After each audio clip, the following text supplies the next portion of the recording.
Nellore town డెవలప్మెంట్లో okay, సౌకర్యాలు బాగానే ఉన్నాయి. కానీ డ్రైనేజ్ పరిస్థితి మాత్రం ఇది. మామూలు టైంలోనే ముక్కులదిరే కంపు కొడుతుంది.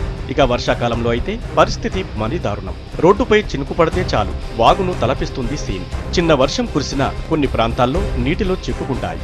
ఇళ్లలోకి నీళ్లు రావడంతో జనాలు ఇబ్బందులు పడుతున్నారు. కాలువలో నీళ్ళన్నీ బ్లాక్ అయిపోతున్నాయి. కాలువలో నుంచి నీళ్లు పోవట్లేదు. వర్షాలు పడక ముందే ఇలా ఉంది మా పరిస్థితి.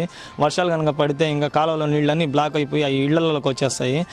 అధికారులు ఎవరు పట్టించుకోవడం లేదు. ఈ డ్రైనేజ్లో రాళ్ళు రప్పలన్నీ చాలా పడిపోయి ఉన్నాయి. చాలా రోజుల నుంచి కంప్లైంట్ చేసినా దాన్ని పట్టించుకునే వాళ్ళు ఎవరు లేరు. గలీజ్ అంతా ఆగిపోయింది. వర్షం వస్తే అప్పుడు నిండిపోయి నీళ్ళన్నీ రోడ్ల మీదకి ఇళ్ళ మీదకి వచ్చేస్తున్నాయి.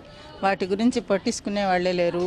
ఇప్పుడు ఈ పూడు వల్ల దోమలు ఎక్కువ అయిపోయి ఇళ్లలో ఉండలేక పసిపిల్లలకి అందరికీ జ్వరాలు రోగాలు వచ్చేస్తున్నాయి. అండర్ డ్రైనేజ్ కోసం కోట్ల రూపాయలు నిధులు వచ్చినా వాటితో ఎలాంటి ఉపయోగం లేకుండా పోయింది. అధికారులు సైలెంట్ గా ఉన్నారు తప్ప పనులు ప్రారంభించడం లేదు. డ్రైనేజీలన్నీ పూడికలతో నిండి ఎక్కడ పడితే అక్కడ మురుగునీరు స్టాక్ అవుతోంది. అయినా సరే ఇప్పటి వరకు కార్పొరేషన్ అధికారులు సరైన చర్యలు చేపట్టలేదు. భారీ వర్షాలు కురిస్తే నెల్లూరు నగరం చెరువుగా మారినా ఆశ్చర్యపోనక్కర్లేదంటున్నారు ప్రజలు. వర్షాకాలం వస్తే మరి నడవలేని పరిస్థితి. అదేవిధంగా కాలువలు అయితే పూడిగా తీయకుండా ఎన్నో రోజులుగా అదే విధంగా బస్టు పట్టిపోయింది. ఈ విధంగా అధికారులు నిర్లక్ష్యంతో ప్రజలు చాలా ఇబ్బంది పడుతున్నారు.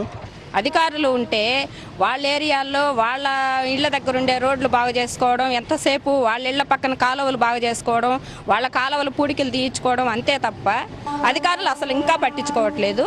భయంకరంగా దోమలు రావడం, దానివల్ల పిల్లలు పెద్దలు ఫైలేరియా, మలేరియా, జ్వరాలు రావడం. రాజకీయ నాయకుల అండదండలు ఉన్న ప్రాంతాల్లో మాత్రం కాలువల మెయింటెనెన్స్ బాగానే ఉంది. సామాన్యులు ఉండే ఏరియాలోనే డ్రైనేజీ కాలువల పరిస్థితి దారుణంగా తయారైంది. దీనిపై చర్యలు తీసుకోవాలని డిమాండ్ చేస్తున్నారు జనం.